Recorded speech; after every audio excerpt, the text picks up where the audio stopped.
Hello, Assalamu alaikum everybody. Hope you're all safe, sound, and healthy. And today I'm not going to talk about um, politics or what's going on in Pakistan right now. Just going to talk about the general things that I feel that we talk about, but we don't talk about. So it's just some purely naked thoughts. Uh, for example, uniforms. I do believe that uniforms in schools is a good idea simply because the original idea of having a uniform was to basically enable equality. It was to remove social status within the educational premises so that everybody should focus on their studies and they should focus on building their intellect and knowledge as opposed to thinking who belongs to what class.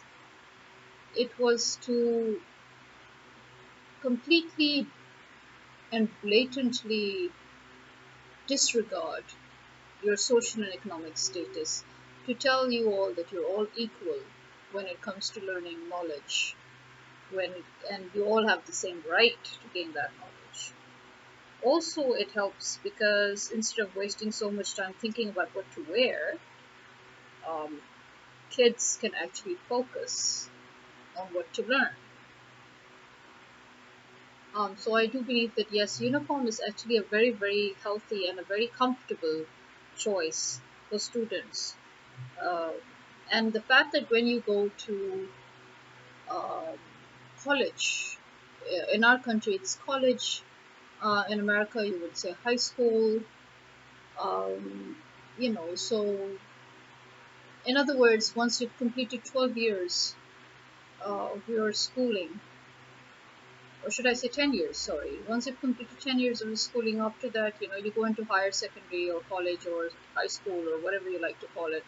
And over there, you have the choice, to go into a college that has uniforms or you can go to a college that has no uniforms. So, you have multiple choices. So I really personally think that having uniform in schools is a very comfortable choice for parents, for children, um, for everybody, and it teaches you again to that the important thing is who you are, not what you wear, and how you build yourself, and what knowledge you gain, or how you gain that knowledge. So yeah, I'm sorry, but I have no problems with uniform. The second thing is intellectual discourse. Intellectual discourse is all but zero, to be honest, and not just in our country but all over the world, I think now. Because even in our country, we have so many pseudo intellectuals. They're a bit narcissistic, and so it's all about talking over each other or cross talking, or even if they listen, they're not really listening. I think that the the whole purpose of having an intellectual discourse is, or debate is, to be able to learn from one another. For example, I give you my point of view, you give me your point of view, and then we're both trying to understand where we're coming from or where the other person's coming from. And then, we try to gain more knowledge as we talk to each other. It's not about arguing. We make our points, we use logic um, to enforce those points, and that is a good thing because through that you gain the ability to give reference points and reference to the context, and you gain the ability to logically step by step explain why is it that you reached to the conclusion that you reached. But and when you reach a stage where you talk to somebody who is of the same intellectual level as you are, then actually you don't even need to go through those steps of logically explaining how you reached to where you reach, because it's sort of already now broadly understood where you're coming from. And that's where you know that you have really enhanced in your intellectual discourse, where you can just make simple statements and know that the other person will understand that statement and at the same time you would know that that person could still disagree with you, and you will again understand where that person is coming from and why he disagrees with you without any lengthy explanations unless necessary. So I believe about that too.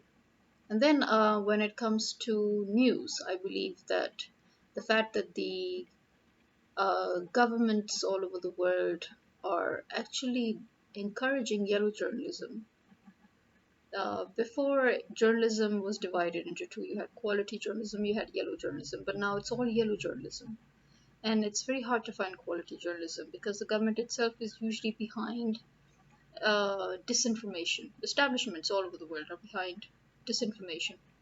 And whenever there's this torrent of disinformation, then you know that whatever it is that the actual information was that they're trying to cover was the truth. I do believe that people are not stupid, but deliberately stupid. Because I believe that people just prefer to turn the other way or close their eyes because they just don't want to be responsible. Um, and that is why they're very obtuse and they're stubborn to the point that they would keep on lying to themselves rather than facing the music. And that is the main reason why the world is the way it is today and why um, the majority of the people are still under control of a handful of minority, really. Because they don't want to do much about it and they don't really care at the end of the day. Similarly, I do believe that we are all born with a connection with God. And this connection comes in the form of instincts and dreams. And most of us tend to sever this connection as we grow older.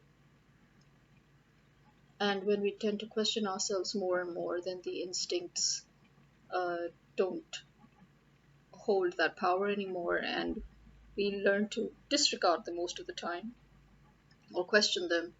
And at the end of the day, we lose that power to understand um, which instincts to listen to and when really it is our instinct that's talking to us and when it is just a random uh, doubt plaguing us. Similarly with dreams, the thing is that some of us who continue to retain this connection is because we realize it for what it is and we polish it and nurture it as we grow, and it grows with us, it develops with us, it evolves with us. But it comes out to be a curse, and I think um, the main reason why it's a curse rather than a gift is when you know what's going to happen, when you see things so obviously that people around you don't see or refuse to see, then you have no way out, and you cannot provide a solution even though you have a solution because it's not a one man job. Sometimes it requires a lot of people around you